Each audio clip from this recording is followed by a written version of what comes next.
would say maybe even the most trustworthy, or one of the most trustworthy disciples in the group, was going to betray him. And the next thing we saw is that we must follow the Father's will, even when it means that those closest to us don't understand our explanations, don't understand what we're saying. And we see the disciples, they very often did not understand what Christ was saying, what Christ was doing. But yet Christ went forward, right? Christ went forward in his mission, the mission that the Father gave him. And that will bring us then to the next thing that we're going to start with this morning looking at, is we must follow the Father's will even when it means bringing significant suffering upon ourselves. Even when it means bringing significant suffering upon ourselves. Now, if you look with me at verses 26 through 27. So, right after the Apostle John, disciple John, leaned back against Jesus and asked him, "Who is the betrayer?" Jesus answered, "It is he to whom I will give this morsel of bread when I have dipped it." So when he had dipped the morsel, he gave it to Judas, the son of Simon Iscariot. Then after he had taken the morsel, Satan entered into him. Jesus said to him, "What you are going to do, do quickly." Again, we must follow the Father's will even when it means bringing significant suffering upon ourselves. So, when we look at this passage here, we see that Jesus could have stopped at this point, right? He had introduced the fact that there was a betrayer in the midst, and Jesus didn't necessarily need to belabor that point, right? He could have just said that and moved on. He could have started talking about other things that were going to happen, talked about some good memories that he had had with his disciples over the last few years of ministry. But that's not what Jesus did. Jesus decided to move forward in talking about this. He continued to belabor the topic because he knew that it would result in his Father's will being done, even though it would bring a lot of pain upon himself. So he decided to identify the betrayer, which would cause the betrayer to take immediate action. Now, what did Jesus do exactly? It says here in the passage that he took a morsel of bread, he dipped it, and then he gave it. He handed it to Judas. Now, this mixture could have likely been a mixture of fruit, dates, something like that, mixed together that you would dip the bread in and then eat it. You think of apple butter or something like that, or some other type of fruit mixture that you might have had. Maybe something similar to that. So just a common part of the meal, the Middle Eastern meal at this point. But Jesus decided to do this to identify the betrayer. And as one commentator pointed out, Jesus likely decided to point out the betrayer by handing a piece of bread so that Jesus, by doing that, would fulfill the prophecy in Psalm 41:9. And Psalm 41:9 says, "He who ate my bread has lifted his heel against me." So Jesus, of course, fulfilled and is going to fulfill other prophecies that have not yet been fulfilled, but he fulfilled every Old Testament prophecy that prophesied his upcoming crucifixion and everything before that. And here's one more, that Jesus is fully embodying the messianic work that he was performing for his people.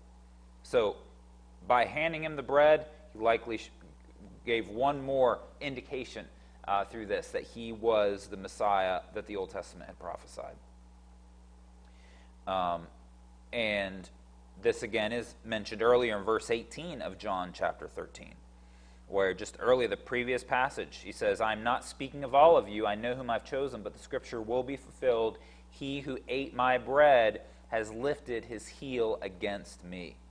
So here we have Jesus handing bread to the person who would betray him.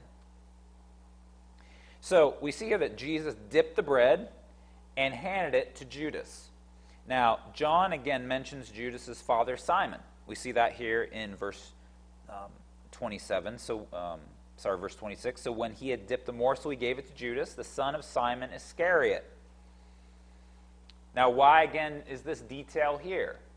Could he have just said Judas? Well, there was another disciple that was sometimes named Judas as well. And it could have been to differentiate Judas Iscariot from this other Judas known as Thaddeus. But it could also be just to show that Judas Iscariot was unfortunately having some of the same character qualities, behaviors as his father had had. Maybe someone who was hypocritical. Outwardly, people thought he was really a good person, but inwardly he was the complete opposite. Or we can't be sure. But it does highlight the very important fact of, those who have children, those parents need to give the time and the energy that God has given them to raise their children to be followers of Jesus Christ. So we see here that that Judas is clearly mentioned as Judas Iscariot, the son of Simon. And then we see here that once Judas receives the bread, there was no turning back. Some of you here have probably heard the phrase, crossing the Rubicon. Anyone heard that phrase before? Crossing the Rubicon. What does that refer to? So, back in the days of Julius Caesar, before Jesus Christ was born, Julius Caesar was one of the top people in the Roman Empire. But he didn't just want to be one of the top. He wanted to be the dictator for life. So he took part of his army and he marched towards Rome.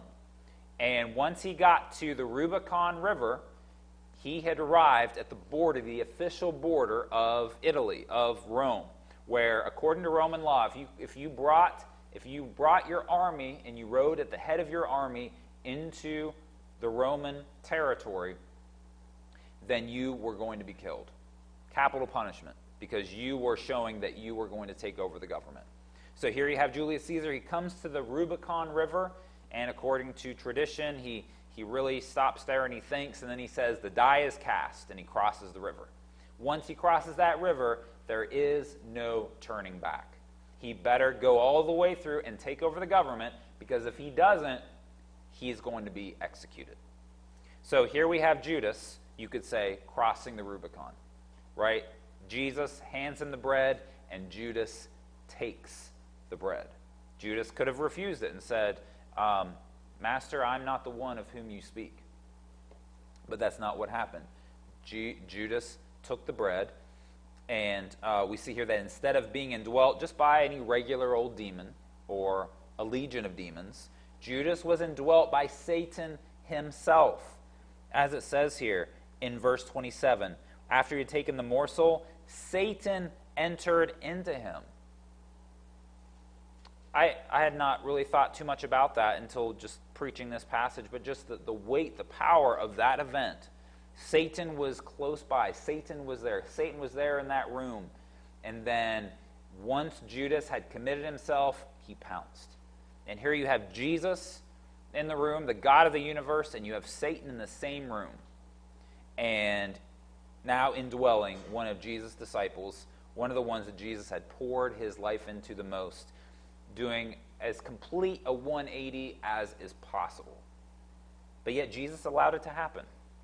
Jesus didn't want this to happen. There was, of course, a big part of him being human, where he did not want to go through the suffering. He didn't want to go through the alienation from his Father, but he recognized it was the Father's will. He recognized what it would do. It would provide salvation to the entire world. So despite Jesus, to use the term lightly, misgivings, he decided to move forward with his Father's will anyway. He handed the bread to Judas. Judas took it, and Satan entered into him. So what happened next? Jesus told Judas and Satan to act quickly. At the end of verse 27, what you are going to do, do quickly. In other words, let's not prolong this. Let's get this going. It is time. And we see here that through Jesus saying this, he was completely on board with the Father's will. If we were in Jesus' position, we would probably be tempted to try to prolong it. Like, maybe there's another way around this. Maybe we stretch it out a little bit longer. The Father will do something amazing and take care of it some other way. But Jesus was completely reconciled to his Father's will, completely resigned to his Father's will. And he said, let's get it done. Whatever you do, do quickly. He was completely on board with his Father's will, even when it involved the worst that Satan could throw at him. Jesus took it, and he took it willingly. Now, you may have heard a saying like, a nation is only as strong as its military. If a country has to go to war and its military is full of cowards, then the country will certainly be defeated, right? Might as well not have a military at all. But a brave soldier has to be willing to stand his ground with bullets flying all around and the enemy charging towards him, even though it could mean death, could mean injury, could mean capture. A soldier has to recognize, and in military training, it has to be instilled in these soldiers that duty is the most important thing. You will not fail to do your duty. You will be loyal, you will be obedient to the chain of command. And if they order you to give up your life, that is exactly what you will do. So in one sense, it would be a whole lot easier for a soldier to run away, right? Say, I'm not doing this, and there have been soldiers throughout history that have deserted, they have turned their back, they have run away because of cowardice. They have abandoned their posts. And that soldier potentially would avoid a whole lot of suffering, right? Assuming they don't get shot in the back, assuming they don't get captured and executed, run away successfully, great. I didn't have to die like all of my other comrades did. But the brave soldier obeys orders, does not avoid suffering. The brave soldier stands his ground and fights despite the suffering that may come. That's exactly what Jesus did. And as I said it several times, being like Jesus doesn't mean that we do everything that Jesus did, right? We don't go to the cross like Jesus did. We don't heal lame men just like Jesus did, all right? We don't walk on water like Jesus did, although if it's ever the Father's will for us to do that, I'd be first in line, right? I'd enjoy that experience. But practically speaking, Jesus has come, that time of redemptive history has passed, and we are now in a different era. And we don't do exactly everything that Jesus did. We can't because we're not God. We're not perfect. We cannot save anyone from their sins. But even though we can't do exactly what Jesus did here, we can obey the Father's will in the same way with the same Spirit. Following God is often difficult. I think many of us here would say, yes, I know how it's difficult. Let me give you 10 examples for how following God is difficult. And it means that we have to make sacrifices. Following God is not the easy route, truly. It is not.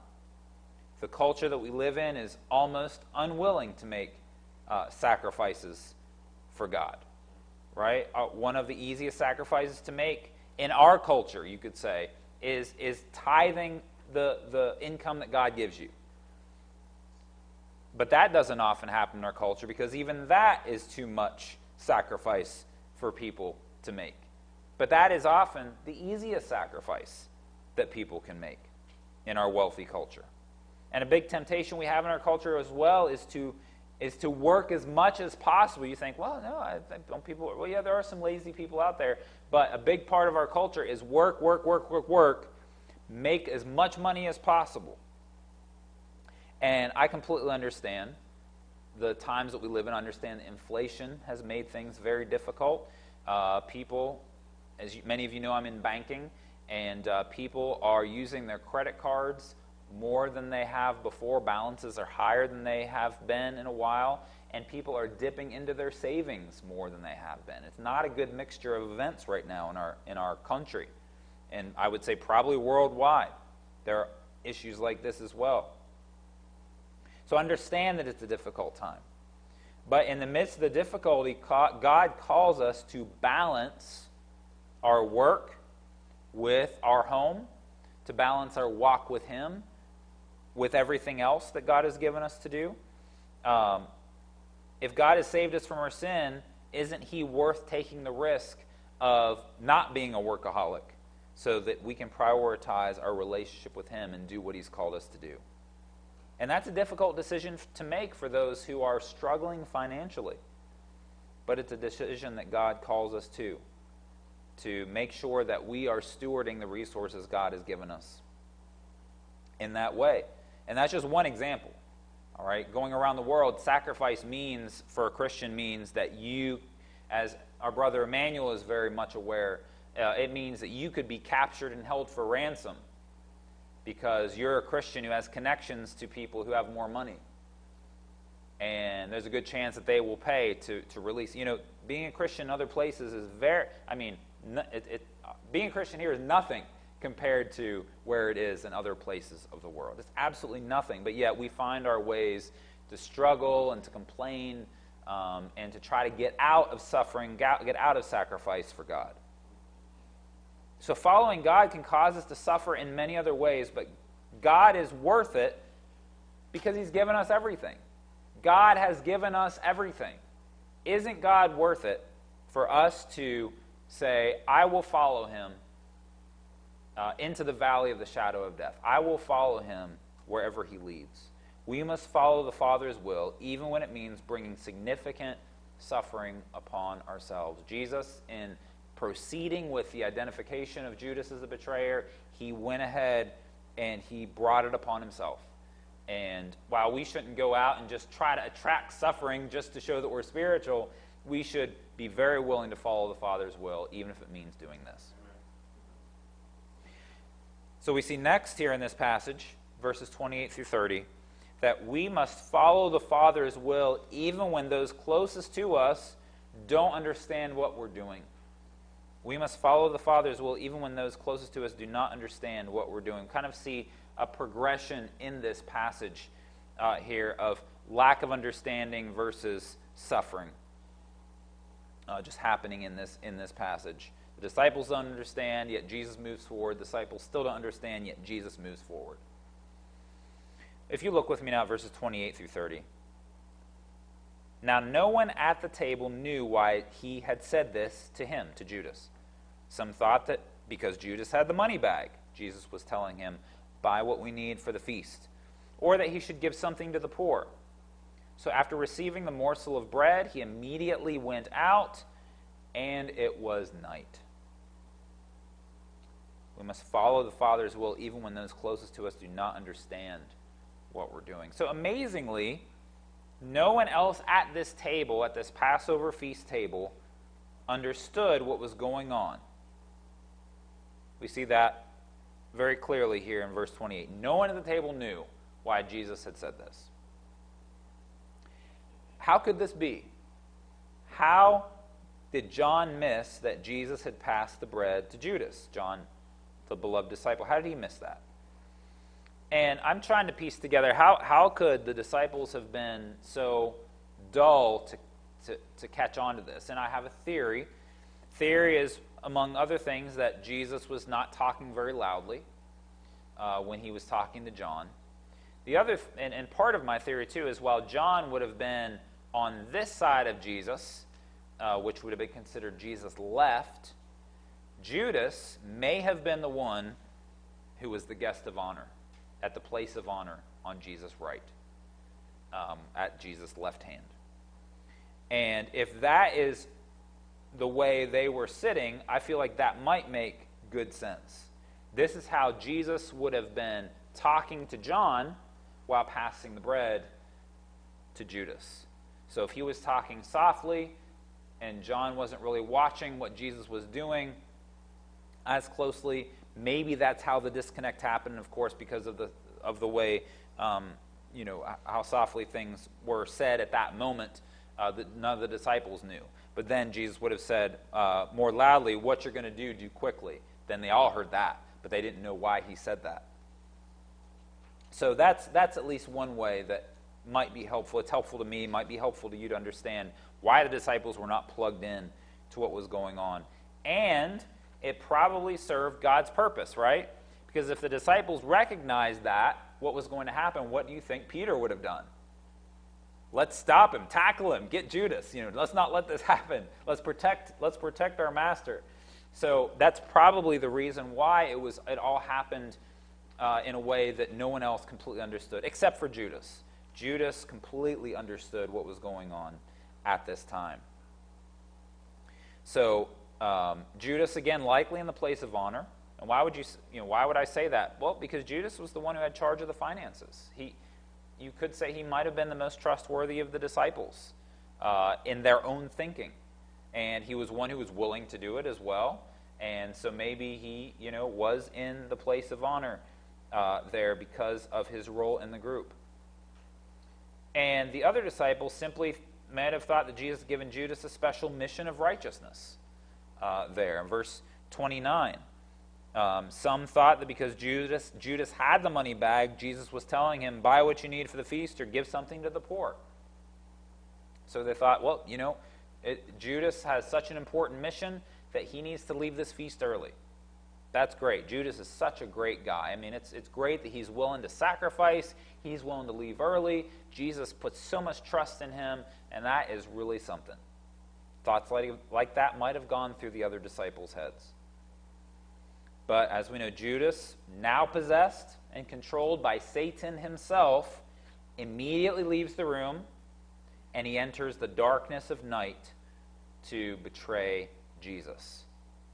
And as we see here, if you're familiar with the Gospel of John, if you've been with us here at Hope for the previous several chapters of messages, you know that John uses words like this and images like this to prove a deeper point. So John did not have to say, and it was night.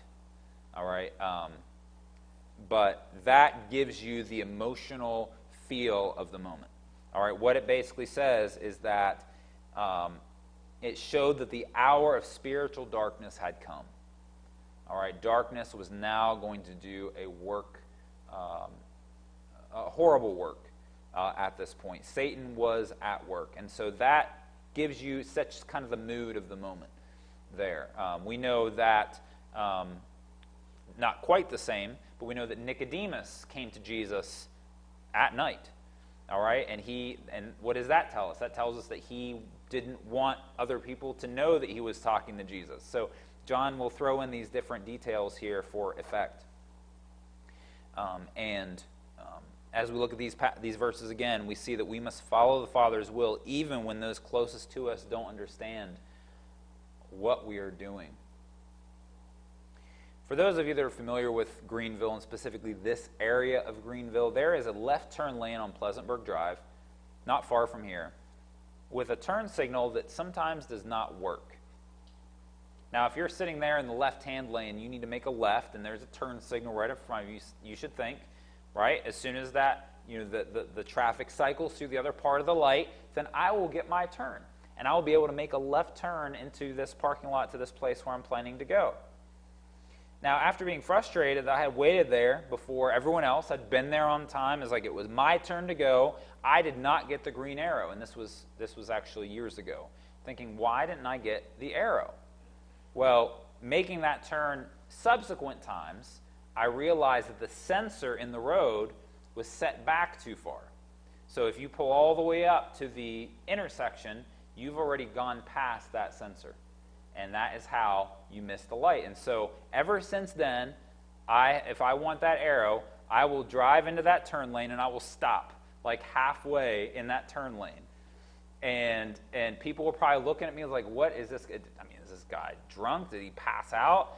And then if someone pulls in behind me, I'll inch up just a little bit, and I know that person behind me is sitting on the sensor, so that when it's time for the arrow to turn green, I get the arrow.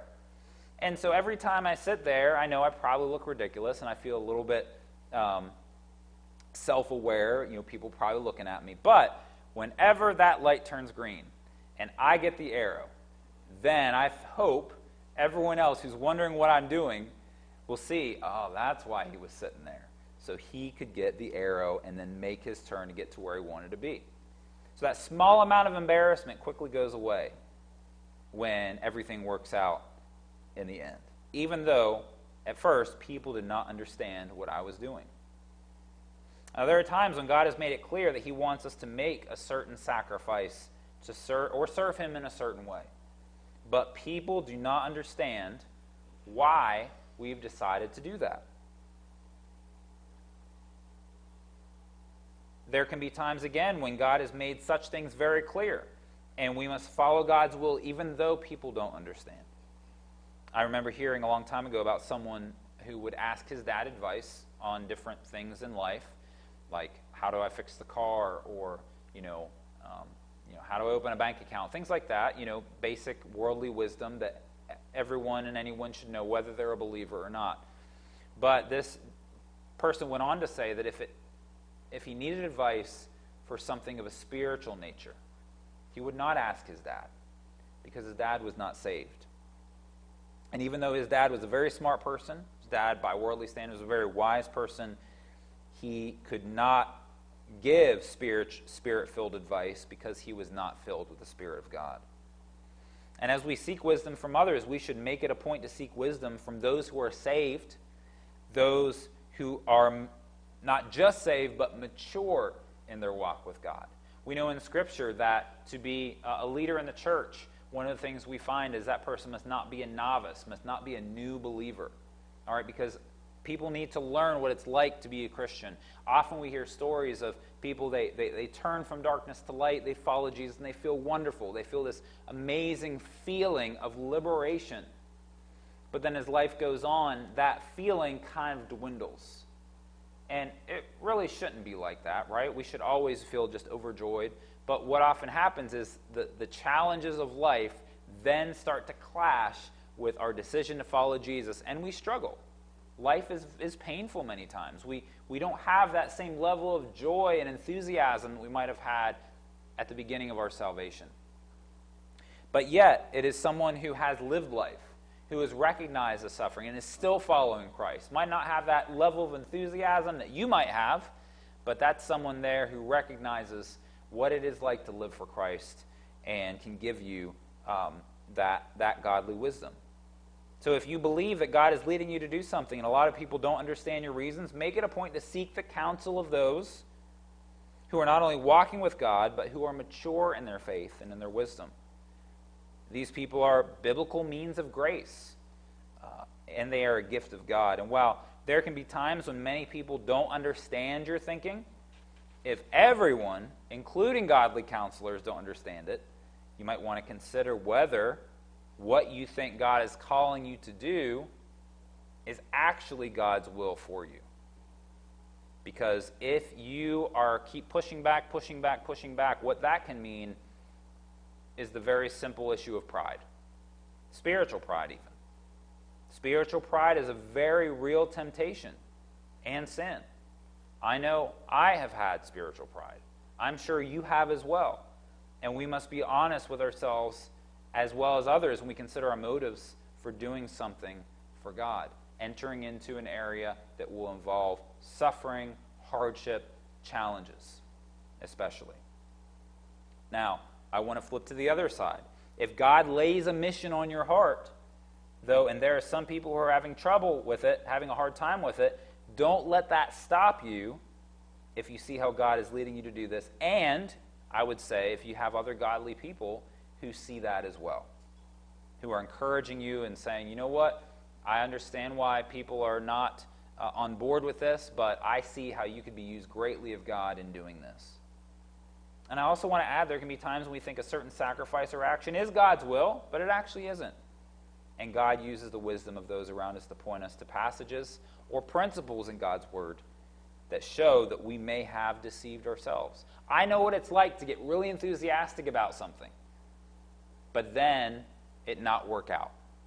All right, I'm sure others in this room, you know what that's like as well. And just because you have enthusiasm about serving God in a particular way does not mean that it's God's will for you. It is best to take that enthusiasm and say, let's see how long this lasts. Does it last more than a week? Does it last more than a month? Is this something that God is continually making this very clear on my heart to do? Following Christ means sacrifice. Love is sacrifice, and our lives should be characterized by taking risks for the kingdom of God according to His will. As Christ did, we must follow the Father's will even when it means that those closest to us do not understand what we are doing. And that brings us then to the main point of the passage. What do we see in this passage, verses 21 through 30? Many things that we see, but I think a key point that sums up this entire passage is this: since Jesus willingly participated in his Father's will, so must we, even when it means that we will suffer. We must also participate in the Father's will, even if it means that we might or will suffer. So that brings me to a question: how willing are we to follow Christ's example and suffer for his name? How willing are we to do that? What are some ways that God may want us to suffer by doing his will? Now, it's not lost on me that in this room, I'm speaking to a group of people who know a good amount about suffering. Maybe not suffered in ways that other people have, but you know what it's like to suffer. You might know what it's like to suffer doing the work of God. You might know what it's like to suffer just going through life. A variety of... So you know what suffering is. And you know what? You might be suffering right now with 1 or 20 things. And yes, sometimes the suffering can be self-inflicted. Sometimes we are unwilling to put God first and take him at his word. And because of that, God allows us to suffer the fruit of our decisions in order to bring us back to him, in order so that we grow in our faith through that self-inflicted suffering. Now, as I've already mentioned, we're in a culture that values removing suffering wherever we see it, right? We have so many conveniences, so many things at our fingertips to make life easier, to remove suffering and hardship. And of course, it's not wrong to take advantage of some of these things that may make God's will easier, may make God's will more efficient. But a mindset of avoiding suffering at all costs is completely wrong. We should not embrace the worldview of eliminating suffering is the end of all things. It is part of life. And there are times when we should embrace it, because that is what Christ did, and that is what Christ calls us to do as well. So God hasn't called us all to suffer in the same way. All right, Josh is going to be going through life suffering in a different way from his sister. All right, Emmanuel, different from Terrence. We can go on down the line. We're not all going to suffer in the same way. God hasn't called us all to carry the same burdens either. There are some here that have suffered or will suffer more than others, but he has called us all to surrender to his perfect will and to suffer and to embrace the suffering that comes with his perfect will. Now, of course, God never asks us to suffer more than he has. He suffered an infinite amount of pain as he sent his son to the cross, and he calls us to follow in the footsteps of Christ, of humbly serving and suffering for his glory.